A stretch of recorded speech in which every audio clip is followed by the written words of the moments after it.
Há alguns anos atrás, 2 filmes britânicos receberam o Oscar da Academia de melhor filme do seu respectivo ano, e ambos foram a respeito de 2 homens. Um foi Eric Liddell e o outro foi Gandhi. Ambos tiveram a força e a coragem, quando sob pressão, de dizer não a si mesmos, de exercer autodisciplina. Quero tomar como meu texto de hoje 1 Coríntios, capítulo 10, começando com o versículo 12. Aquele, pois, que pensa estar em pé, veja que não caia. Não vos sobreveio tentação, ouçam isto, não vos sobreveio tentação que não fosse humana. Todo ser humano enfrenta tentações no decorrer de sua vida, mas Deus é fiel e não permitirá que sejais tentados além das vossas forças. Pelo contrário, juntamente com a tentação vos proverá livramento, de sorte que a possais suportar. Deus provê o escape, se você conhece a Cristo. Bom, aqueles 2 filmes tiveram um tremendo impacto sobre o mundo. De 1982, foi Carruagens de Fogo, a história de Eric Liddell, um jovem que disse não a si mesmo e sim a Cristo. Ele surpreendeu o mundo quando se recusou a correr no domingo nas Olimpíadas de Paris de 1924. E vocês todos sabem que ele disse não até mesmo ao príncipe de Gales, que lhe pediu que corresse, porque ele era o homem mais rápido do mundo nos 100 metros. Mas ele disse não pelo dia ser num domingo e era contra suas convicções bíblicas escocesas. E recentemente foi comemorado o 60º aniversário da grande vitória de Eric Liddell nas Olimpíadas, porque ele correu nos 400 metros em que ninguém achava que teria chance, e venceu. E fizeram esse grande filme a respeito de sua vida. E o que muita gente não sabe é que a vida de Eric Liddell não se limitou àquela vitória, porque depois que se formou na Universidade de Edimburgo, quando partiu, a estação estava lotada de colegas e professores cantando "Saudai o nome de Jesus", porque Eric Liddell foi para a China como missionário. Foi capturado pelos japoneses durante a guerra e morreu num campo de concentração japonês. Mas naquele campo ele trouxe alegria e coragem a todos os prisioneiros, pois pregou para eles e cantou para eles, ministrando as suas almas. E ouvi dizer que estão preparando um outro filme, mostrando a sua vida ali, porque ele teve coragem de dizer não. O mundo ouviu falar dele, porque ele disse não àqueles que tentaram fazer com que abandonasse suas convicções cristãs pessoais. E eu penso em William Booth, há pouco mais de 100 anos atrás, que fundou o Exército da Salvação. Ele se converteu, tornou-se um vigário, pastor, e foi para as favelas de Londres, para as zonas da Luz Vermelha. Pregou entre a gente pobre, formou um pequeno grupo chamado Banda Aleluia, e ia às esquinas, e ia também às prisões. E alguns dos líderes religiosos da época não gostaram daquilo, e assim ele foi chamado diante de uma conferência de líderes religiosos e disseram: William Booth, você vai pregar onde nós o mandarmos, senão será excomungado. Ali estava ele diante daquela vasta assembleia de pastores. Que poderia dizer Catherine Booth, que se tornou tão famosa quanto ele, sua esposa, que estava na galeria, e abanou o seu lenço gritando: William, diga não! E William obedeceu sua esposa e disse não. E assim nasceu o Exército da Salvação.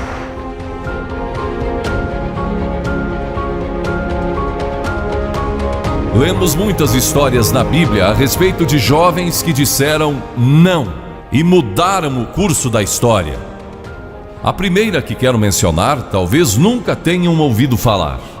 Seu nome foi Vasti e foi rainha da Pérsia, a esposa de Assuero, que reinou desde a Índia até a Etiópia. Pense em todo o petróleo que ele tinha e provavelmente nem sabia. Um dos monarcas mais ricos que já viveu. E ele deu uma grande festa que durou muitos dias. No fim, provavelmente já bêbado, ele ordenou que sua esposa Vasti viesse e ali dançasse para todos os seus convidados. E ela assombrou aquele grupo de líderes mundiais. Ao se recusar, ela disse: não, eu não vou expor o meu corpo para esses homens. Ele mandou outra mensagem, ameaçando que ela deixaria de ser rainha e perderia seus confortos e bens materiais e toda a sua fama. Mas a sua resposta foi a mesma: não. E ela mudou a história, porque foi deposta como rainha. Nada mais sabemos. Mas por causa dela, Esther se tornou rainha e o povo judeu foi salvo. E até o dia de hoje, o povo judeu celebra um grande feriado, porque uma mulher disse não e abriu a porta para a salvação do povo judeu, porque havia um homem como Hitler, e era o primeiro-ministro do país, decidido a destruir e aniquilar os judeus. Agora, a Bíblia tem muito a dizer a respeito de sensualidade, lascívia e depravação. A palavra lascívia significa tendência de incitar desejos sensuais. Sensualidade significa o apelo proposital aos sentidos físicos para a satisfação pessoal. Talvez lendo um livro pornográfico ou assistindo um filme impróprio. A Bíblia diz que devemos nos abster das paixões carnais, da sensualidade, que fazem guerra contra a alma. Elas estão em guerra contra a sua alma e o seu espírito. E a Bíblia diz que devemos nos abster delas, ficar longe delas. E então a Bíblia usa outra palavra, réprobo. Agora isso se refere a pessoas totalmente depravadas, de consciências mortas ou cauterizadas. Não sabem mais orar, perderam a capacidade de discernir entre o bem e o mal. E em Romanos 1:28 lemos: e por haverem desprezado o conhecimento de Deus, o próprio Deus os entregou a uma disposição mental reprovável para praticarem coisas inconvenientes. Ou seja, Deus desistiu deles dizendo: vão em frente.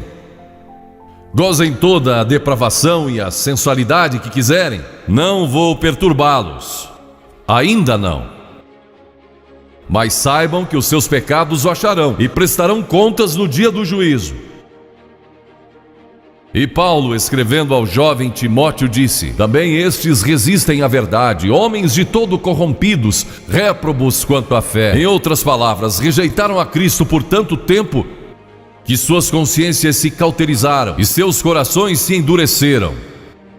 E mesmo que o Espírito de Deus lhes fale, eles não podem ouvir.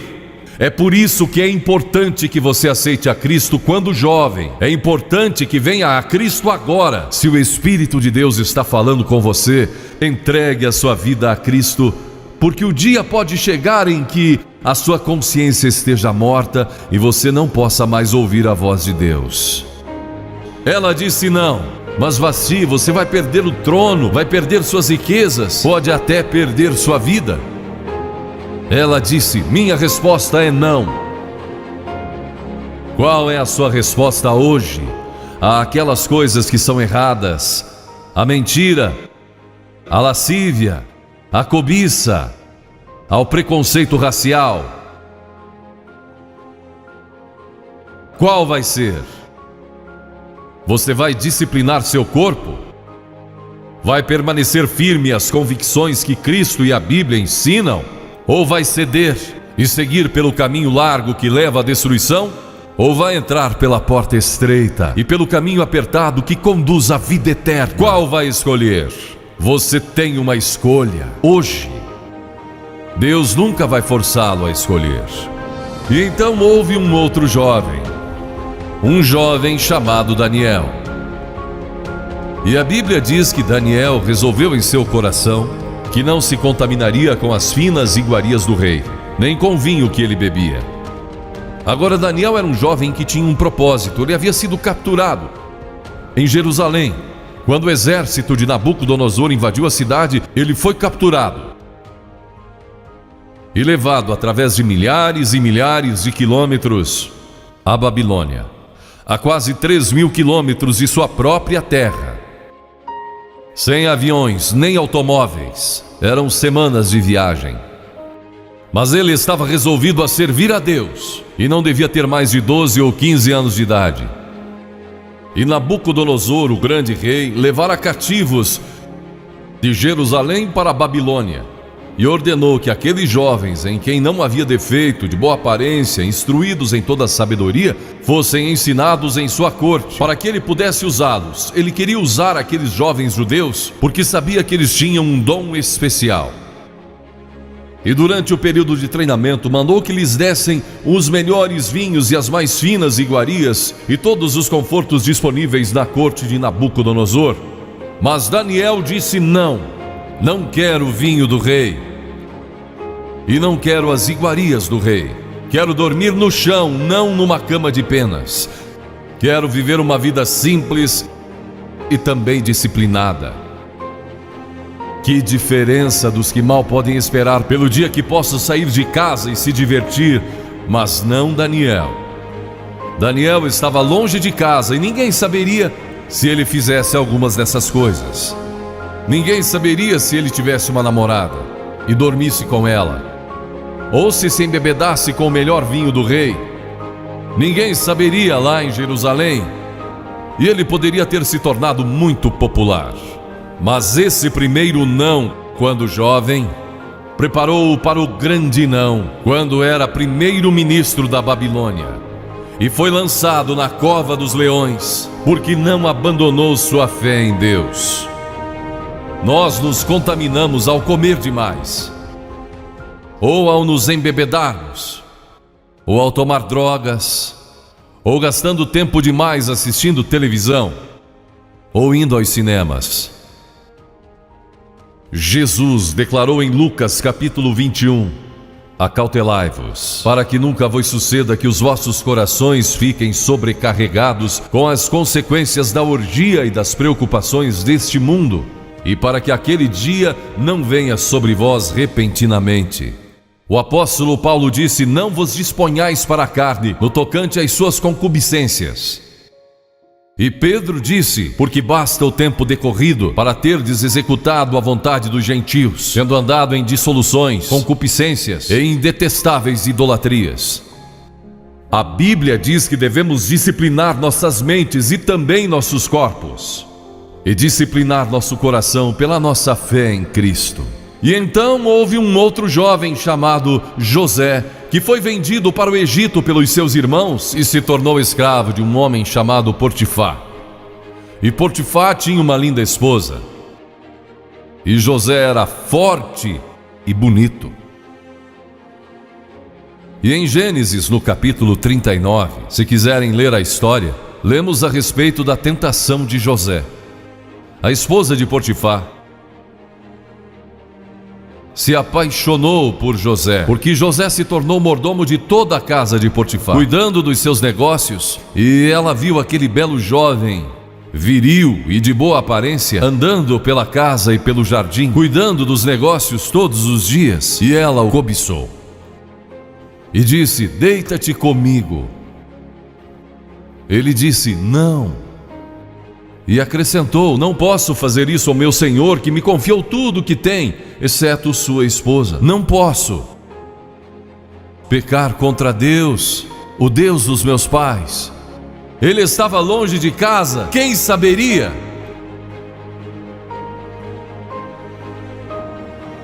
Mas disse não.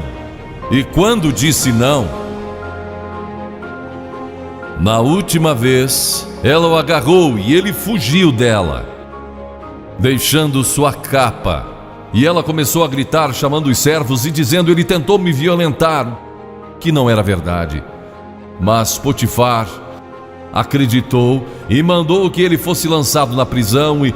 E muitos de vocês sabem a história, que ele foi para a prisão e através de uma série de circunstâncias, ele depois se tornou primeiro-ministro de todo o Egito e governou o Egito sobre o faraó. Deus o guardou e o promoveu, porque José teve a coragem de dizer não quando foi tentado. Agora, sexo não é pecado. O sexo nos foi dado por Deus para a propagação da raça humana e para o nosso prazer, dentro de certos limites que Deus estabeleceu para o matrimônio. As características de um cristão são autocontrole, autodisciplina, e Paulo, escrevendo a Timóteo, disse: conserva-te a ti mesmo puro. Mas como você pode se conservar puro num mundo como este? Como pode se manter puro olhando para as bancas de jornais ou assistindo alguns filmes? Como pode se manter puro com as tentações que enfrenta todo dia? Não pode, de modo algum, exceto se Cristo está em seu coração. Ele lhe dará a força e o poder, porque nenhuma tentação lhe sobrevirá que Cristo não lhe ofereça um meio de escape. Entregue a sua vida a Cristo hoje, deixe que Ele controle a sua vida, deixe Ele ser o Senhor de sua vida, deixe que Ele controle essa área de sua vida, sua mente, seu corpo e sua vida sexual. Deixe que Ele tome conta dela. E lemos a respeito de um outro jovem chamado Moisés. Em geral, pensamos em Moisés como um homem velho, de barba, mas foi na juventude que ele tomou uma decisão que o levou à grandeza. Porque a Escritura diz, pela fé Moisés, quando o homem, talvez aos 17, 18 anos de idade, recusou ser chamado filho da filha de Faraó. Recusou, ele fez uma escolha, preferindo ser maltratado junto com o povo de Deus, a usufruir prazeres transitórios do pecado. Agora observe que ele estava no Egito.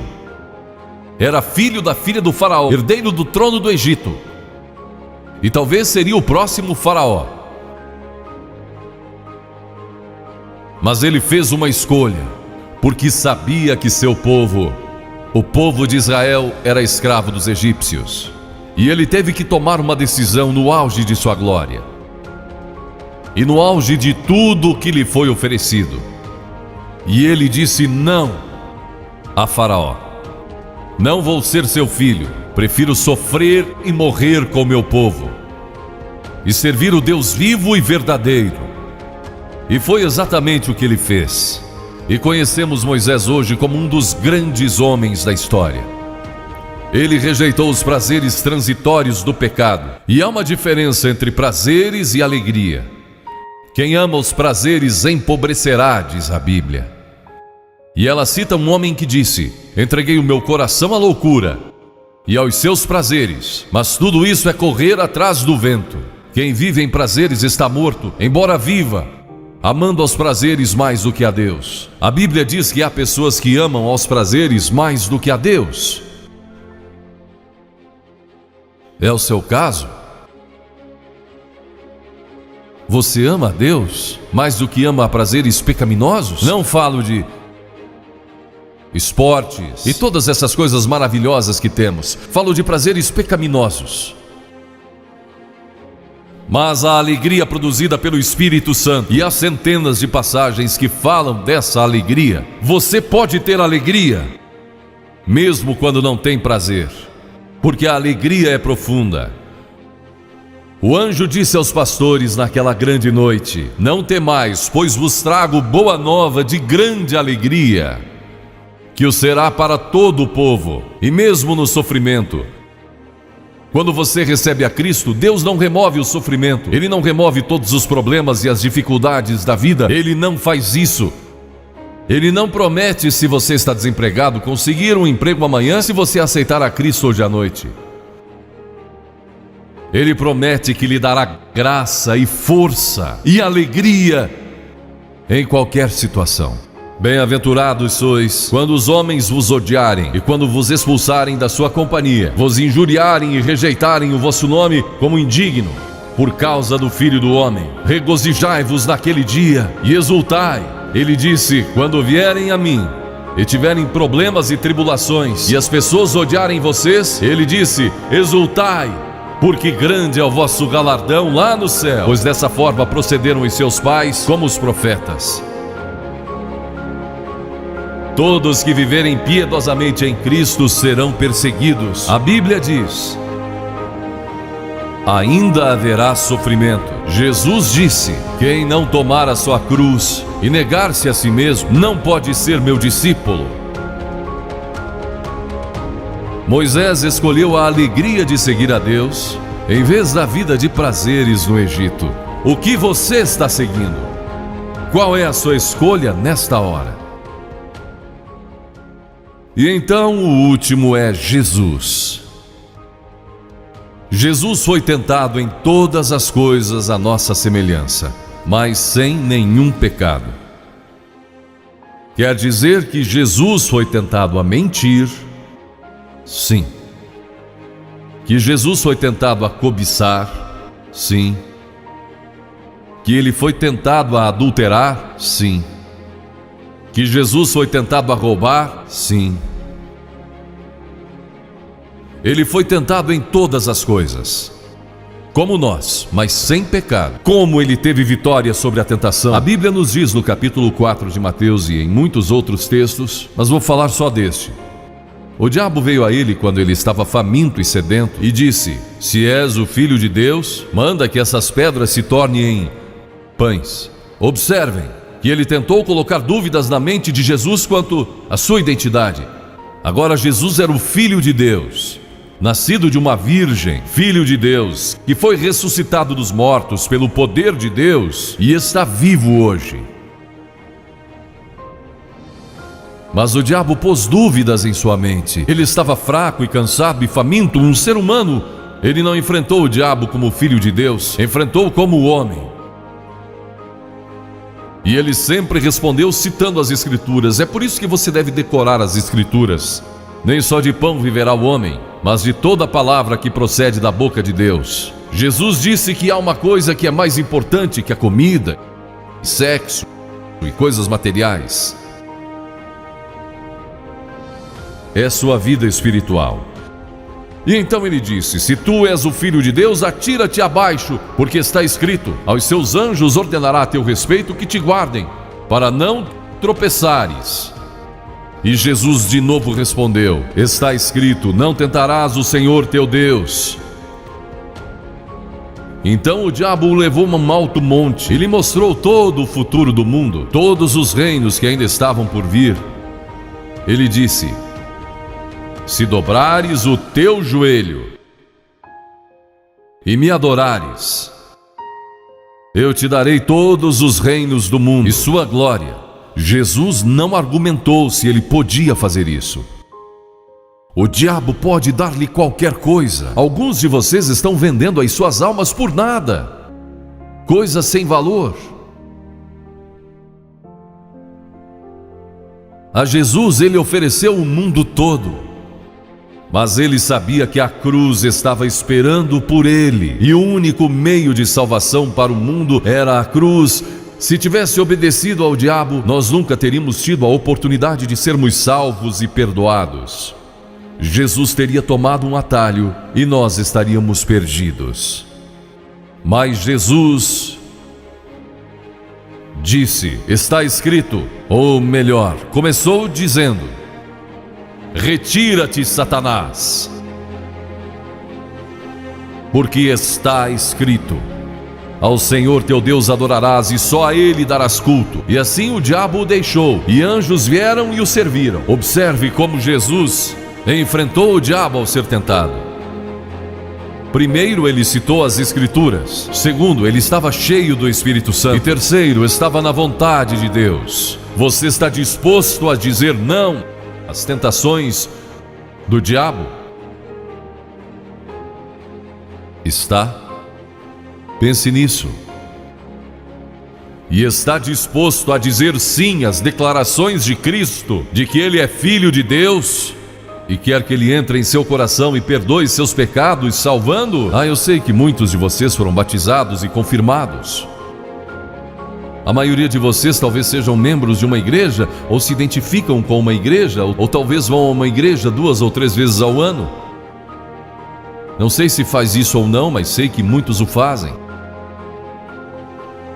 Mas não podem declarar aqui hoje: eu sei que meus pecados foram perdoados, eu sei que vou para o céu. Deus está disposto a perdoar todo o seu passado hoje por causa da cruz. Deus está disposto a dizer: eu perdoo você, porque Ele ama você. E Deus se interessa por você como se você fosse a única pessoa em todo o mundo. E você pode recebê-lo nesta noite. Você diz: o que preciso fazer? Primeiro, deve estar pronto a se arrepender dos seus pecados. O primeiro sermão de Jesus foi sobre arrependimento. E a palavra arrependimento significa mudança, mudar suas ideias, mudar seu estilo de vida. Deixar que Cristo entre e o ajude a mudar. Está pronto a fazer isso? Não pode mudar por si mesmo. Mas Ele o ajudará a mudar. Não que você será perfeito. Significa que vai dar à sua vida uma nova direção. E Ele estará com você para ajudá-lo. À medida que você anda dia a dia com Cristo, você vai falhar e vai errar. Não vai ser perfeito. Mas Cristo estará com você. Se estiver pronto a se arrepender, diga a Deus nesta hora: eu pequei e me arrependo, e estou pronto a mudar. E então a segunda coisa é que você o recebe pela fé. Cliff disse há pouco que você não pode racionalizar a salvação. Há certas coisas que podemos compreender, mas muitas delas você não pode entender. Tem que vir como uma criança, dizendo: não posso entender tudo, mas eu te recebo em meu coração hoje pela fé. Pela fé que somos salvos, pela fé e não por obras, para que ninguém se glorie. Pela graça que somos salvos. E então a terceira coisa: você está pronto a sair daqui hoje dizendo: vou segui-lo e servi-lo o melhor que me for possível. Sabe, em nossa reunião em Bristol, há algumas semanas atrás, estava ali um jovem de 17 anos. Ele tinha ido à autoescola aquela tarde e pediu que seu instrutor o deixasse em um dos portões do estádio. E entre aquela multidão, ele encontrou sua família, que tinha sido convidada para a cruzada. E no encerramento, ele e sua irmã fizeram o que vou pedir que vocês façam hoje. Vieram à frente e ficaram diante da plataforma, indicando que estavam entregando suas vidas a Cristo. Uma semana depois, esse rapaz de 17 anos morreu num acidente num túnel que desmoronou. Talvez até vocês tenham lido nos jornais. Ele disse sim a Cristo, nunca imaginando que em poucos dias ele estaria indo ao céu. E nós o veremos lá outra vez. Você sabe para onde iria se isso acontecesse com você? Certifique-se antes de sair daqui. Vou pedir que saia dos seus lugares agora. Centenas de vocês, talvez milhares até. E venham e fiquem aqui na frente. Calmamente e irreverentemente dizendo ao ouvir: eu me arrependo dos meus pecados. Quero receber a Cristo em meu coração. Quero saber que fui perdoado e que um dia vou para o céu. Quero esta nova vida. Você diz: mas Billy, por que você pede que venhamos publicamente? Por que em público? Porque toda pessoa que Jesus chamou no Novo Testamento, chamou em público. Ele disse: se não estiver disposto a me confessar diante dos homens, tampouco eu o confessarei diante do meu Pai que está nos céus. Jesus morreu publicamente por você, despido, sangrando diante de toda aquela multidão. Por você. Certamente você pode vir à frente hoje, declarar sua entrega a Cristo Não somente os jovens, talvez você tenha 70, 80 anos e Deus falou com você hoje. Levante-se e venha. Vamos esperar por você. Você que está assistindo pela internet no século 21, no Brasil ou em outras partes do mundo, também pode tomar uma decisão por Cristo agora. Entregue a sua vida a Cristo hoje. Tome a decisão que estas pessoas estão tomando, estas centenas de pessoas. Vimos mais de 3.000 pessoas todas as noites. Que Deus o ajude a tomar essa decisão hoje. E procure uma igreja mais próxima.